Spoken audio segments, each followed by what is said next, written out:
चलें जी, बिस्मिल्लाह करते हैं। हमारे साथ कामरान मखदूम साहब जी अटर्नी हैं, यूएस में ह्यूस्टन में होते हैं। यूएस अटर्नी माशाल्लाह he is doing practice for very very very long ji time. अस्सलाम वालेकुम यासिर, कैसे हैं आप? अल्लाह का बड़ा करम है। कामरान भाई, आप ठीक ठाक हैं?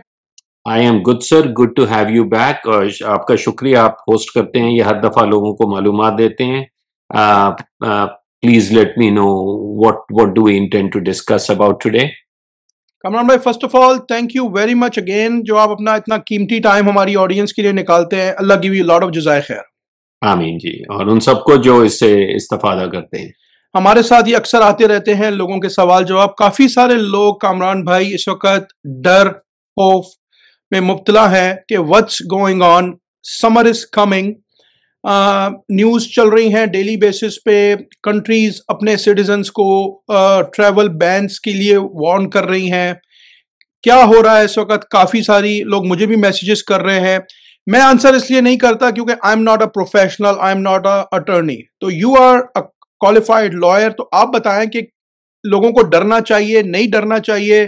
ट्रैवल अपना विजिट का अगर किसी का प्लान है मई जून जुलाई में to see the US, to come to see the family, उनको क्या करना चाहिए? शुक्रिया यासिर, आपने मेरे इंट्रोडक्शन में 3 दफा बहुत बहुत बहुत का लफ्ज एक्सपीरियंस इस्तेमाल किया, जिससे मुझे लगा मैं बहुत बुरा हो गया हूं। तो anyways, that's part of life, because that's what people also want to know. जब आप एक जवान वकील होते हैं तो कहते हैं इससे क्या सुनना, इसे क्या पता अभी। But then with the passage of time and the experience is what counts in the life of a professional, and that's what makes us more understandable कि लोग क्या कर रहे हैं, कैसे हो रहे हैं, because it's based on tenure of experience. लेकिन उस एक्सपीरियंस को पॉजिटिव अंदाज पे लेके चलना चाहिए, ना कि उससे नेगेटिविटी फैलानी चाहिए। And that's exactly what's one of the things that you are also discussing, कि इस वक्त जो करंट एडमिनिस्ट्रेशन में सूरत हाल चल रही है, और उसमें कोशिश ये है कि लोगों को पकड़ो, लोगों को डिपोर्ट करो, लोगों को अंदर नहीं आने दो। ये वो फिजा है जिसमें वो लोग जो कि कानून के मुताबिक चल रहे हैं, उन्हें कोई इश्यूज नहीं। अलबत्ता वो लोग जिन्होंने कोई ना कोई काम किया है, जिनका कोई ऐसा इशू है, उनके खिलाफ ना सिर्फ डर है, बल्कि उनके खिलाफ एक्शंस भी लिए जा रहे हैं। और ये एक्शंस ऐसे नहीं है जो अभी एकदम से शुरू हो गए, ये एक अरसे से चल रहे हैं। अब ये है कि वो लाइमलाइट में ज्यादा आ गया है, मां सिवाय स्टूडेंट्स के। लेकिन उसमें भी किसी हद तक मैं ये जरूर देख रहा हूं कि वो, जब एक शख्स पहले भी मेरे पास आता है और वो कहता है देखें जी अचानक मेरा ये स्टेटस खत्म हो गया, और मैं देखता हूं और मैं कहता हूं कुछ ऐसी गलत बात थी आपके केस में, कोई क्रिमिनल इश्यू था, कुछ था? नहीं, कुछ नहीं था। एक हफ्ते के बाद पता क्या, वो एक चीज थी, वो मुझे याद नहीं थी। So it's not totally at random कि जहां आप बिल्कुल नीट एंड क्लीन और वो आके आपको पकड़ते हैं और कहते हैं चलो बाहर जाओ। देयर इज समथिंग और the other, and the reason is क्योंकि अगर आपको पता है कि हाँ मेरी प्रोफाइल में कुछ ऐसी चीज थी, तो फिर प्रॉब्लम ये होती है कि वही चीज पकड़ी जाती है। सो कल ही एक फैमिली के बारे में मेरे साथ कंसल्टेशन थी कि जो एक थर्ड कंट्री से आए, और उन्होंने यहां आके उन्हें स्टेटस मिला 6 महीने का, और उन्होंने कहा चलो हम इलीगली इस मुल्क से आपके मुल्क में आते हैं। वहां जा रहे थे, उनका इंटरव्यू इलीगली, उन्होंने कहा नहीं वापस आओ। जब वो यहां आ रहे थे वापस, उन्होंने कहा नहीं अब इस मुल्क में भी आने की जरूरत नहीं है। बजाहिर ये एक ऐसा शख्स है जो कि थर्ड कंट्री से आ रहा है, और वो फिर इलीगली क्यों ये काम कर रहा है समझ नहीं आती। But if you look into the details, बाद में पता लगा कि वो साहब अपनी फैमिली के साथ जो यहां आए थे, उनके, और लीगली उन्हें पहले आने दिया, उनके 2 सेट्स ऑफ पासपोर्ट्स हैं। दोनों पासपोर्ट्स पे अलग अलग नाम है, अलग अलग डेट ऑफ बर्थ है। अब मुख्तलिफ पासपोर्ट्स होना कोई जुर्म नहीं है, लेकिन एक ही शख्स के एक से ज्यादा पासपोर्ट्स, दोनों पे अलग नाम, दोनों पे अलग date of birth, that is fraud, that is misrepresentation. ऐसे लोगों के साथ प्रॉब्लम हो रही है। ऑन दी अदर हैंड, ऐसे लोग हैं जो यहां आए हैं, विजिट वीजा पे अभी भी आ रहे हैं, आके अपना स्टेटस चेंज कर रहे हैं, या आ रहे हैं ग्रीन कार्ड ले रहे हैं, ग्रीन कार्ड पे हैं, सिटीजनशिप ले रहे हैं। All those who have been by the book, जिन्होंने अपना काम जो उन्हें रिक्वायर्ड था वो किया। और यही जो आपने भी पूछा यासिर, क्योंकि समर एक ऐसा वक्त होता है कि छुट्टियां हैं, लोग सयाहत के लिए जाते हैं, तो ग्लोबल ट्रैवल बहुत ज्यादा होता है। कोई गर्मी से सर्दी की तरफ जा रहा होता है, कोई छोटे शहर से बड़े शहर की तरफ जा रहा होता है, कोई देहात में जाके चिल करने जा रहा होता है। सो travelling is more, and US is one of the top destinations for travel purposes. Screening ज्यादा होगी, लेकिन उसमें भी अगर आपकी बातें सही हैं, पहले भी जो थी वही अब है, you don't need to worry. So travel के हवाले से जो मेरे ख्याल में हमने पहले भी एक दो डिस्कशंस में इस बात को हाईलाइट किया था कि आपकी कोई भी चीज दूसरे से मुतजाद नहीं होनी चाहिए। There shouldn't be any contradiction, और हर चीज का एक लिंक होता है। अब जिस तरह जो भी यूएस में आता है, विजिट पे आता है, उनसे वो ये पूछते हैं कि what is the purpose of your visit, how much money are you carrying. So it should correlate. अगर आप सैर सयाहत के लिए आ रहे हैं तो नेचुरली आपकी बुकिंग होनी चाहिए, होटल की रिजर्वेशन, कार रिजर्वेशन, आप कितने दिन रहेंगे, आपकी रिटर्न टिकट होनी चाहिए। अगर ये चीजें आपकी हैं तो वो बिल्कुल आपको आने देंगे। लेकिन अगर आप कह रहे हैं कि जी वो मेरी कोई रिजर्वेशन नहीं है, so how many times is it कि आप एज ए कैनेडियन आप कहते हैं चलें अब की बार मैं पाकिस्तान जा रहा हूं या जर्मनी जा रहा हूं, और पता है क्या, मैं बस टिकट लेके पहुंच जाऊंगा, देख लेंगे वहां कहां रहना है, किसके घर जाना है, कितनी देर रहना है, आइटनरी। बल्कि हम लोग तो इतनी प्लानिंग करके जाते हैं कि होटल से हमें कौन पिक कर रहा है, एयरपोर्ट कैसे जाना है, रहना कहाँ है, कितने दिन कहाँ का है, डिटेल आइटनरी होती है, राइट। और ये कॉन्सेप्ट नहीं होता कि जाएंगे बस किसी रिश्तेदार के घर में रह लेंगे। Now that's what they look at. और फिर आजकल दूसरा कॉन्सेप्ट जो बहुत ज्यादा सोशल मीडिया पे वायरल हो रहा है कि जी हम जब जाते हैं तो हमारा सेलफोन ले लिया जाता है, हमसे हमारा लैपटॉप ले लिया जाता है। Why? Because that's equally good in showing your intentions, कि आपकी नीयत क्या है। जब आप कहते हैं कि जी मैं इस मुल्क में आ रहा हूं और मैं सैर सयाहत तफरी इस काम के लिए आ रहा हूं, for visit for pleasure purposes, तो उसमें आपकी ओरिजिनल डिग्रीज नहीं होनी चाहिए, आपका जेवर नहीं होना चाहिए, बिकॉज नोबडी डज दैट। मैं आज यूएस से कनाडा जाऊंगा समर के लिए, कुछ अच्छे वेकेशन स्पॉट्स देखने के लिए, तो मैं अपनी गोल्ड ज्वेलरी नहीं लेके जाऊंगा, अपनी डिग्रीज ट्रांसक्रिप्ट वगैरह नहीं लेके जाऊंगा। वाई? बल्कि उसकी क्या जरूरत है।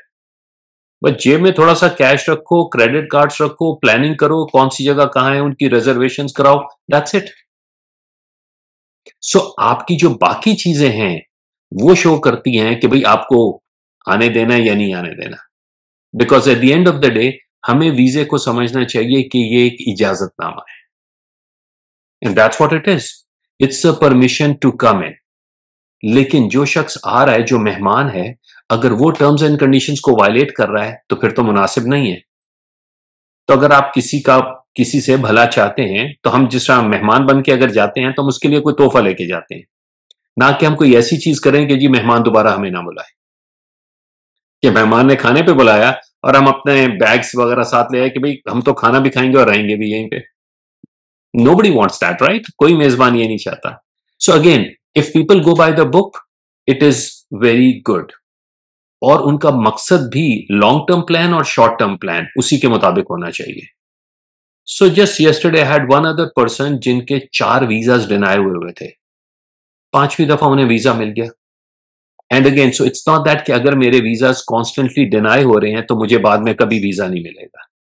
Even though I've had denials, I'm in a position to get another visa because circumstances change. और यही वो कहते भी हैं कि if you have changed circumstances, you can apply again. तो चाहे आपकी एप्लीकेशन डिनाई हुई, आपने नया वीजा फाइल किया, या आप यूएस आ रहे थे, आपको आने से उन्होंने बंद किया, फिर भी आपने कर दिया। So at the end of the day what we have to figure out is, हम जो बातें कर रहे हैं, हमारे अमाल और हमारी नीयत, ये कोइंसाइड करे। क्योंकि अगर ये कोइंसाइड नहीं कर रही तो काम खराब है। और फिर आपकी इस वीडियो से मैं लोगों को यह भी बताना चाहूंगा, हर वो शख्स जो कि यूएस में आ रहा है, do not be belligerent, do not be aggressive. Why? Because officer जो हैं उनके पास डिस्क्रेशन ये होती है कि वो पहले तो आपको आने दें, और अगर नहीं भी आने दे रहे तो आप पे किस हद तक की पाबंदी लगाएं। तो जब आप अपना विजिट वीजा देते हैं और आप कहते हैं मैं यूएस में आ रहा हूं, मुझे आने दो, और वो कहते हैं नहीं, आपकी बातों से लग रहा है कि आप यहां नहीं, विजिट पे आप मुस्तकिल रहने आ रहे हैं, या आपके पास और ऐसी चीजें हैं जिससे शो हो रहा है कि आप वापस नहीं जाएंगे, तो मैं आपको वापस भेज रहा हूं। अब उस वक्त जब आप भी लड़ेंगे झगड़ेंगे, तो कहेगा मैं आप पे 10 साल की बार लगा रहा हूं, आप वापस नहीं आ सकते। या ऑफिसर को अगर आप अपना सॉफ्ट कॉर्नर से इंप्रेस कर लेते हैं कि लोग, अगर मैं आपको नहीं समझा पा रहा, ठीक है, दैट्स फाइन, ये जो एप्लीकेशन मैंने दी है मुझे अंदर आने दो, ये मैं विड्रॉ कर लेता हूं। तो ऑफिसर कहते हैं ठीक है, मैं आपका वीजा कैंसिल नहीं करता, आपको डिपोर्ट नहीं करता, ये महज इस तरीके से है कि जिस तरह आप किसी के घर गए, आपने दरवाजा नॉक किया और उसने दरवाजा नहीं खोला, तो आप उसी तरह वापस आ गए, यानी कि आपका वो वीजा अभी भी वैलिड है। बाद में जब भी आप 2 महीने बाद, 6 महीने बाद, साल में आप कोशिश कर लेना। लेकिन अभी आज जो मेरे सामने आप आए हो, मुझे नहीं लगता कि आप एक बोनाफिडी विजिटर हो। So that is the best thing people can do, कि अगर if they encounter any such thing, उनकी कोशिश ये होनी चाहिए कि if I am unable to convince the officer, ask very humbly, very respectfully to the officer, okay, please do not cancel my visa, I am withdrawing my application. I am withdrawing my application. That is it. Because I was not able to convince you. तो दो चीजें, I am withdrawing without prejudice, कि इसका कोई adverse effect आप in the future ना डालो। इसका मतलब है कि आपका एक ट्रिप था वो फजूल में गया, लेकिन आप कुछ अरसे बाद आप खुद सोचें कि मैंने ऐसी क्या बातें की थी, and next time when you come in, इंशाल्लाह you should be let in. ठीक हो गया। अच्छा कामरान भाई, ये बताएं जो यूएस सिटीजन्स वगैरह हैं, राइट, उनके लिए तो किसी किस्म का कोई कंसर्न नहीं है? See again, there is a history to it. Okay, US citizen आप कैसे बनते हैं? या तो यहां पे पैदा हुए, या आए, ग्रीन कार्ड मिला, फिर सिटीजन बने, ठीक हो गया। राइट? तो अभी भी एक प्रोसेस है जिसे कहते हैं डीनेचुरलाइजेशन। और डीनेचुरलाइजेशन का मतलब है कि अगर आपने इस पूरे सिटीजनशिप के प्रोसेस के दौरान मिसरिप्रेजेंटेशन या फ्रॉड किया है, तो वो वापस ले सकते हैं, and that is truly within their right to do so. So now, अगर यूएस सिटीजन हैं और उन्होंने कोई ऐसी हरकत नहीं की, तो उन्हें डरने की जरूरत नहीं है। So I had another certain incident, and I am not going to go into details, लेकिन एक ऐसे साहब का भी सिटीजनशिप रिवोक हुआ है, उनसे पासपोर्ट उनका ले लिया है, स्टेट डिपार्टमेंट ने वो वापस ले लिया, जिन्होंने स्टेट डिपार्टमेंट के खिलाफ ही कुछ बातें की हुई थी। और हमें यह ध्यान करना चाहिए कि passport is always Yasir considered as a travel document. Nationality जो है वो रहती है। तो you could be a person, so you could be a US citizen, you are in a third country, आप यूएस सिटीजन तो हैं, लेकिन आपका पासपोर्ट जो स्टेट डिपार्टमेंट ने इशू किया था वो रिवोक कर देते हैं। इसका मतलब है उस पासपोर्ट को, उस कागज के टुकड़े को आप इस्तेमाल नहीं कर सकते to travel, which means you have to apply for a fresh passport. तो अब जब हम यहां यूएस सिटीजन की बात है, इसलिए यहां पे जो अमरीकी हैं, उनके पास दो ऑप्शन होते हैं। एक तो होता है एक कागज वाला पासपोर्ट, और एक और चीज होती है, उसे कहते हैं पासपोर्ट कार्ड। और वो एक ड्राइवर्स लाइसेंस की तरह का एक कार्ड होता है जो आप इस्तेमाल कर सकते हैं to identify yourself as a US citizen. और उसकी बेस पे अगर आपका पासपोर्ट गुम हो गया या किसी वजह से कुछ मिसहैप हो गया, तो आप उसको यूज कर सकते हैं as evidence of your US citizenship. So again, US citizens के लिए भी प्रॉब्लम हो सकती है अगर उन्होंने कोई ऐसा काम किया हुआ है while obtaining their citizenship। लेकिन ये नहीं है कि यूएस सिटीजन को वो आ रहे थे एयरपोर्ट पे और उनसे कहा नहीं भाई वापस जाओ। नहीं, वापस जाने वाला कॉन्सेप्ट नहीं है, ना वो यूएस सिटीजन के लिए, ना ग्रीन कार्ड होल्डर्स के लिए है। अगर उन्होंने ऐसा कोई काम करना भी है, तो USCIS, CBP, ICE, they have to approach EOIR, executive office of immigration review, या फेडरल कोर्ट, अदालत में जाके वो रेवोकेशन करनी होती है। And the standard of revocation is pretty high. तो जजेस उसमें शामिल होते हैं, वो कोई एक ऑफिसर नहीं है जिसने अपनी मर्जी पे कहा कि जी कैंसिल कर दो। तो टेक्निकली जिस तरह आपने मेंशन किया कि जो बंदा ऑथेंटिक है, जिसका कोई कंसर्न इश्यूज वगैरह नहीं है, कोई क्रिमिनल रिकॉर्ड नहीं है, उसको घबराने की, उसको परेशान होने की किसी किस्म की कोई ज़रूरत नहीं है। यस सर, उन्हें ज़रूरत नहीं है। तभी आपको प्रॉब्लम होगी अगर आप समझते हैं कि कोई ऐसी चीज़ थी जो मुझे सच बोलना चाहिए था और मैंने नहीं बोला। तो हमेशा सच बोलें, जैसे कामरान भाई ने मेंशन किया। कामरान भाई की जो इन्फॉर्मेशन है, इनका ईमेल एड्रेस मैं और डिस्क्रिप्शन में ज़रूर इनकी डिटेल्स डालूँगा। कामरान भाई, वंस अगेन अल्लाह आपको बहुत जज़ाय खैर दे। Thank you very much. आप हमेशा हमें टाइम देते हैं, सपोर्ट करते हैं ऑडियंस को। कुछ छोटी-सी एडवाइस आखिर में रिगार्डिंग अगेन ट्रैवल, जैसे आपने क्लियर मेंशन कर दिया कि समर इज़ कमिंग, हमें ओरिजिनल चीज़ों के साथ आना चाहिए। अगर हम विज़िट पे आ रहे हैं तो अपनी ज्वेलरी या डिग्रीज़ वगैरह नहीं लानी चाहिए। कुछ और चीज़ अगर कुछ ऐड करना चाहें? इट्स वेरी लेस के लोग ईवल अंदाज में बिहेव करते हैं कुछ ऐसे भी हैं, लेकिन ज्यादातर लोग जो हैं they behave on a humanitarian basis, they are proper with you. और अगर आप भी उनसे सच बात कर रहे हैं, दे अंडरस्टैंड। एक मिसकंसेप्शन यहाँ पे मैं थोड़ी सी वो भी कर दूं, कुछ लोगों के ज़हन में होता है कि जी अगर मैं यूएस में आ रहा हूं तो मैं अपना बच्चा डिलीवर नहीं कर सकता, यूएस सिटीजन नहीं। वो बिल्कुल आप कर सकते हैं एज लॉन्ग एज यू पे फॉर इट। तो कई दफा ये भी है, विजिट पे एक फैमिली आ रही है and the lady is expecting a child, तो उसमें अगर आप झूठ बोल रहे हैं कि नहीं हम तो सिर्फ सैर करने आ रहे हैं, so naturally if you are in the 8th month you are about to deliver, then how come you're just visiting and traveling, right? तो उसमें इट्स वेरी ओपन टू से कि जी वी आर विजिटिंग, लेकिन अगर बच्चा पैदा होता भी है तो look we have this money, हमारे पास ये कैश है, we have access to the credit cards. So again वो सच्चाई वाली बात जो है, that helps a lot, because there have been instances जहां लोगों के वीजाज रिवोक्ड हुए हैं, उन्हें वीजा मिल गए थे, बाद में वो कैंसिल हुए हैं सिर्फ इसलिए कि उन्होंने गलतियां नहीं की थी।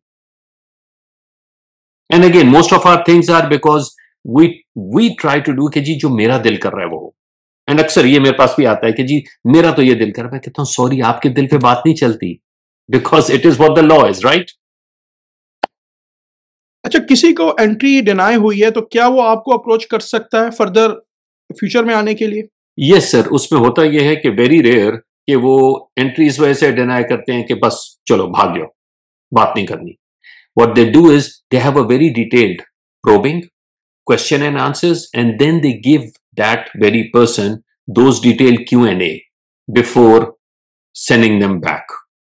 तो दैट इज द रीजन जहां पे वो कहते हैं कि जी इसकी बेस पे हमने आपका 5 साल का वीजा ये जो भी है वो रिवोक किया, या 5 साल की बार लगाई या 10 साल की, तो that is the reason which we can check and then file something called waiver या file something else on that. ठीक हो गया। कामरान भाई, once again thank you very much. आपको अगर कामरान भाई से कंसल्टेशन करनी है, $250 ये चार्ज करते हैं। He will guide you properly. Always go with proper professionals, authentic जो लॉयर्स हैं उनके साथ जाएं, और जो वो आपको एडवाइस कर रहे हैं उसको फॉलो करें। ज़रूर आएँ यूएस अगर आप ट्रैवल पे आना चाह रहे हैं, लेकिन अपने साथ इनफ पैसे लेके आएँ। इवन कनाडा में भी आजकल बहुत प्रॉब्लम चल रहा है। झूठ ना बोलें और रिस्पेक्ट करें जो ऑफिसर्स आपसे बॉर्डर पे सवाल जवाब कर रहे हैं। कमरान भाई, बहुत बहुत शुक्रिया वंस अगेन। अल्लाह आपको बहुत जज़ाय खैर दे। Thank you once again, and अल्लाह आपको बहुत खुश रखे। अस्सलाम वालेकुम। वाह।